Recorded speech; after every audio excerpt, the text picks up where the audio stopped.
South Africa absolutely dismantled Afghanistan and reaching their first ever World Cup final. Whom they will be facing is the defending champions England or the first world champion India. A mouth-watering contest is on the horizon. Hello viewers and welcome to the channel. Let's talk cricket. England played India in the 2022 World Cup semi-final, which England eventually won. England beat India by 10 wickets, and that game in many ways was eye-opener for the Indian cricket team. Rohit Sharma scored a runner ball 27. Kohli scored almost a runner ball 50. It was Hardik Pandya's tornado batting towards the end which got India to 160 plus runs, which really wasn't enough in that very flat Adelaide pitch. India had to score 220. They didn't, and thus they lost by 10 wickets to England. That questions India's approach. Why India were more conservative, preserving their wickets in the first 10 overs and then going all out in the last 10 overs. Certainly T20 cricket has changed a lot, and the change in the thought process of the Indian cricket team is evident. Look at the 50 over World Cup, how Rohit Sharma approached.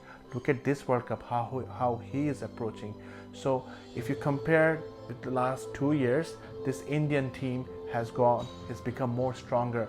They have more balance in the side, they have more depth in the batting and bowling, they have a good mixture of right-handers and left-handers now, and moreover they have Bumrah, which they didn't have last time because of injury, and they have Kuldeep Yadav. They missed a wrist spinner big time last time around.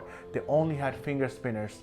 England on the other hand, pretty much the same side without few big names. Ben Stokes, obviously England is without his service. I think there are a couple of key battles which might decide the fate of the match. Number one is England opener Josh Buttler versus Indian opener Rohit Sharma. How quickly they can get their team to that 50-run mark, that will be key. Second, it's Bumrah versus Archer. I think if it comes down to the one team requiring 40 runs in last 4 overs, and Bumrah or Archer have 2 overs left under their sleeves, that will be the key, whether they can finish off the match for their team. So this is something that I think might happen. Another key battle will be the battle of the wrist spinners, Kuldeep versus Adil Rashid. Whether these spinners are able to pick up wickets in the middle overs and block the flow of runs and restrict the opponent by taking 2-3 quick wickets. Of guys who are out of form, but I think this is the time for the big match players to rise. Moeen Ali has been out of touch, but India have this thing against left-handers. The left-handers historically do good against India, and also India struggle against Moeen Ali's off-spin bowling. So yes, definitely Moeen Ali is one of the players to watch for. And Kohli, this could be his last T20 game, knowing Gautam Gambhir could be the head coach of India, and Kohli hasn't done much in this tournament. And if India goes out and Kohli is without a very good score, this could be Kohli's last T20 international. And he knows that, and not for himself, for India, for the billions of supporters. I think Kohli might rise to the occasion. So, waiting for King Kohli to show some magic. Well, I think England are missing their left-handers, like they had quite a bit of left-handers in the last time around. But this time there's lot more right-handers, and India have both Akshar Patel and Jadeja. I think that will be also key matchup, which will go in favor of India. Pitch in Guyana is a spinner's paradise. The ball is gripping and turning. So the score, I don't think it will be a very high scoring game. I think 150 will be a very competitive score.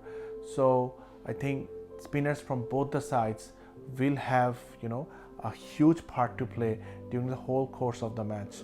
It will be very interesting to see how the middle order tackles, how they become innovative with their ram shots or reverse sweeps.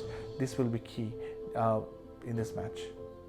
To win this match and play South Africa in the final, and logically, if you compare both the teams on paper, at the moment India just looks a better side, but that's just on paper. When the real game starts, it's all out of the equation.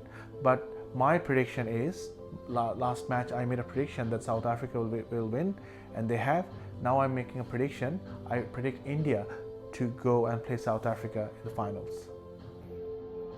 If you like my videos, please hit the like and subscribe button and bell icon also. Till my next video.